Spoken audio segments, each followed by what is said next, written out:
All right, Shalom. First and foremost, I give our praise and glory unto Yahweh Bahashem, Yahweh Shah Bahashem, Rakakadash, and double honors unto the apostles and the elders of GMS who rule well, teach well, being great examples to us younger brothers. And peace and blessings and salutation to the hopeful elect out there pushing this word in truth and in sincerity across the four winds in the name of Yahweh Bahashem, Yahweh Shah Bahashem, Rakakadash, pushing to get up out of here. Shalom to the hopeful elect, the believers, the listeners whom have came back to the obedience of the scriptures through faith in Yahweh Bashem Yahweh Shai. All right, and what I want to get into with this lesson, going into the book of Sirach 21 and 2, okay, is how the scriptures, okay, put us on game, dealing with the serpent, all right, and understanding in the spirit that Esau Edom, okay, just as we are descendants of Adam, okay, well, Esau Edom descends from the serpent, which was a man, okay, a wicked, all right, man of sin, witchcraft, rebellion, okay, which introduced rebellion, in the garden in paradise, okay, and you look at the legacy of Esau, well, his legacy is he's a destroyer of paradise, okay, the complete opposite of what he portrays himself, as the builder of paradise, okay, the builder of civilization. No, he's the complete opposite, okay, and the scriptures give us instruction, okay, when it comes to dealing with Esau Edom, man. Which if you can receive it in the spirit, okay, is that serpent of the garden, okay, that's in power. So when you go to Sirach 21 and 2, it says, flee from sin as from the face of a serpent. See, we've been commanded to flee, all right, and what are we fleeing back to? Because when we flee to Yahweh Bashem Al Shah, well, we're fleeing from the serpent and his ways. You see, as we've been awakened in the truth and we come back to our power and who we are, all right, we begin to flee, okay, from the serpent and his ways and his belief system and his enchantments, okay, because a lot of people, are getting ready to bend the knee based off lies and enchantments. You see, a lot of our people are getting ready to bend the knee based off, this man's lies and enchantments, man. As he's presenting, just like in the garden, he presented to Eve as if he had a better way, okay, as if he had an upgrade from what the Lord had, okay, and he's getting ready to run that same play again, except on a much massive scale, okay. So when you read Sirach 21 and 2, it said, flee from sin and from the face of a serpent, for if thou comest too near it, it will bite thee. The teeth thereof are the teeth of a lion, slaying the souls of men. Okay, and as people, depend on Esau and look at this man as having the way. Okay, a lot of people still look at this man as some type of savior. Okay, some type of genius that has everything figured out. Okay, no matter his wickedness, he just is his wisdom. It's his understanding, his technology that's keeping everything going. Okay, and there's a lot of people with that mindset. Speaking of our people, and it's going to lead to them being bitten, and ultimately they see him. You see, which is going to lead, all right, to a great destruction, man, a great punishment. Okay, so we've been instructed to flee from the face of the serpent. In these latter days, man. Okay, right, we're getting out of striking range. You look at the face of a serpent, you're close to it. You're squared up with the serpent. Well, you're in striking range. And a lot of our people are in striking range of the serpent, man, and it's going to lead to them getting their seal, man, getting bitten. Okay, merged with this man's technology, man, and the scriptures say our people, because they trust this man so much, okay, and he's getting ready to present, this technocracy, okay, as some great achievement. You see, some great achievement for humanity. This is how Esau's getting ready to present, this technology, man. When you go to 2 Thessalonians 2, get straight to the point. Say, well, I started at 7. It said, for the mystery of iniquity doth already work. Only he who now let it will let until he be taken out of the way. And having, this understanding of the mystery of iniquity, which is Esau. Okay, and Esau represents everything that the Lord hates. Okay, and we fully understand why.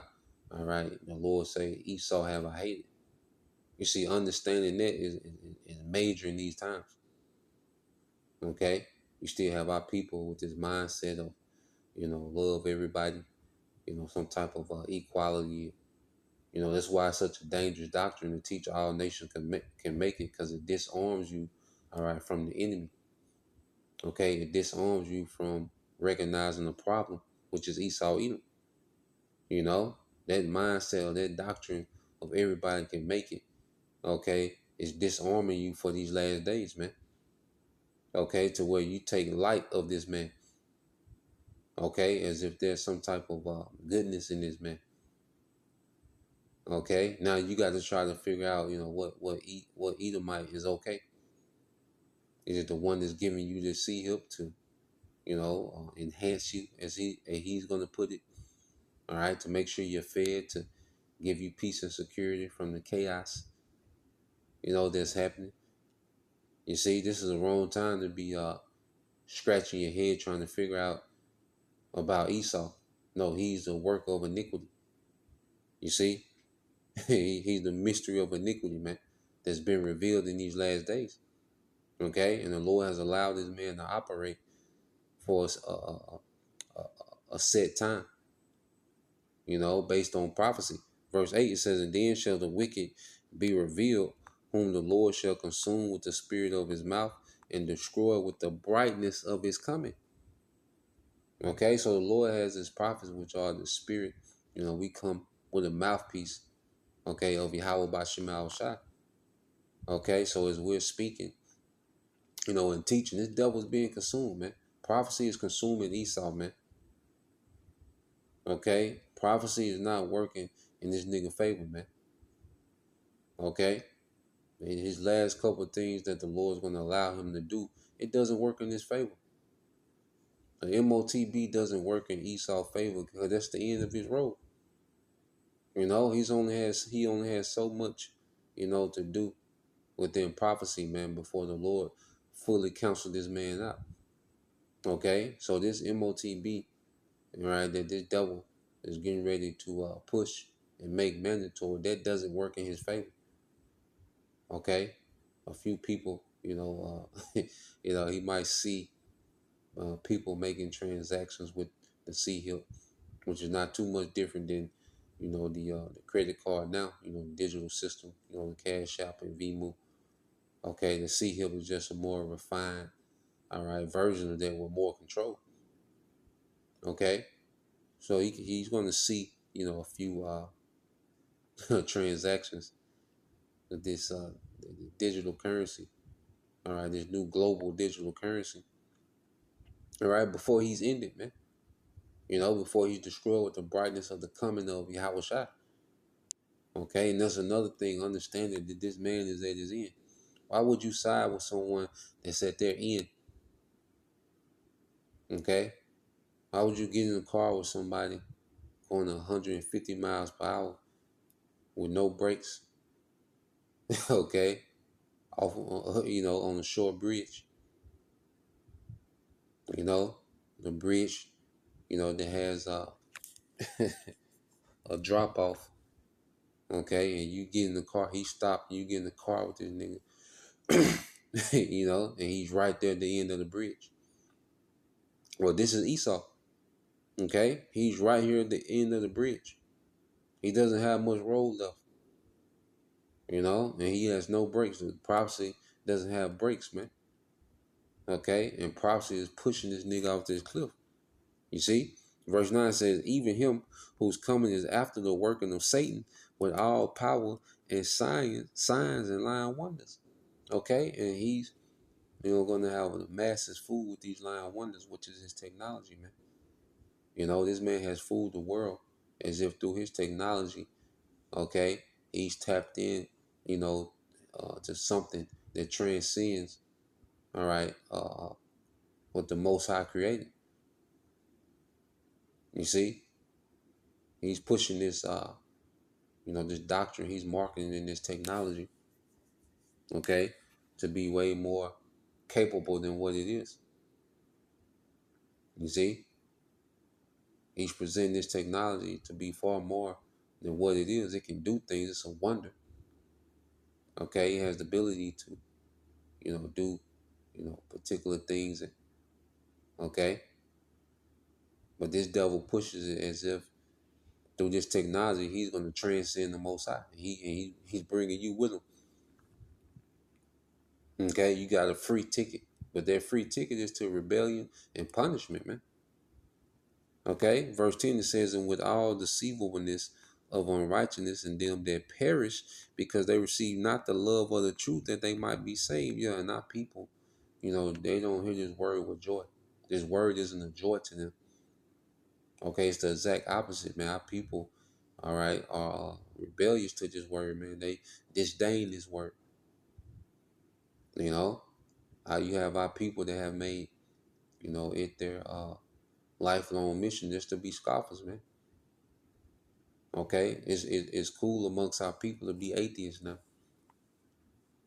You see, and you get it with Christianity, but then it's like, no, the Lord has raised the prophets, okay, to clear up the madness of Christianity, man. So our people have no cloak, for their sin and their rebellion, and that's why they're being led and enchanted by Esau, so they can be punished. Verse 11 says, and for this cause, the Most High shall send them a strong delusion that they should believe a lie. Okay? So we have to understand when we look at our people, they're getting ready to choose Satan. Okay? When the majority of our people are getting ready to choose Satan, they're getting ready to bend the knee. Okay? And they're beginning to trust their life with Esau. Okay? They trusted this man with the juice, and now they're going to trust this man to be merged with technology, man. Okay? It says that they all might be damned, which is condemned or punishment, who believe not the truth, but had pleasure in unrighteousness, man. So as our people have taken pleasure, okay, in this wicked empire, okay, because our people, because you look at the way our people move now, it's basically for pleasure. The wickedness of our people, this, nigger culture, where it's a culture that's rooted in pleasure, man. It's rooted in living in the way that the serpent allows them to live in, which is in complete rebellion to their power, complete degeneracy, complete darkness. Every generation gets worse, and our people, they're going to choose that technology to continue in their way. Okay, for their short span.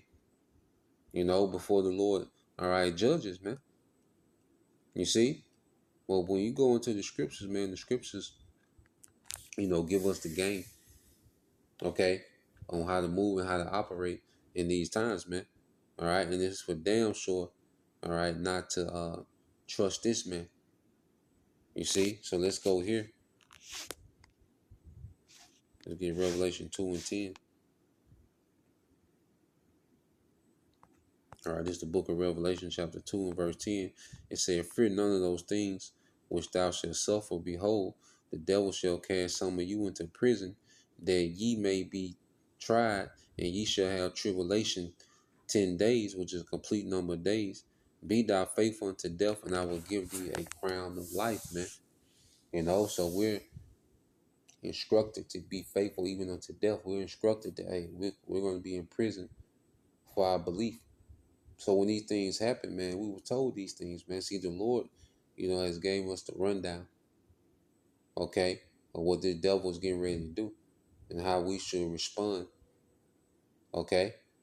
And we have to be obedient, and just wait on the Lord's goodness, man, the Lord's favor, and ultimately wait on the salvation that's promised, and then he say, well, I'm going to give you a crown of life, man. He's going to change us to immortals, man, for enduring, in these times, you see? And that's our belief, that's our faith, man. All right. And as we mature, in this faith, man, we really see that this devil has nothing to offer us, man. He has nothing to begin to offer us, man. You know, as we have a desire, all right, for the promises of our power, man. Okay, and we have a expectation of His mercy and His favor in these last days, man. So that's the point. So Lord will you brothers, all right, and you few sisters edified. Till next time I say shalom. Yashala, Abba, soon, shalom.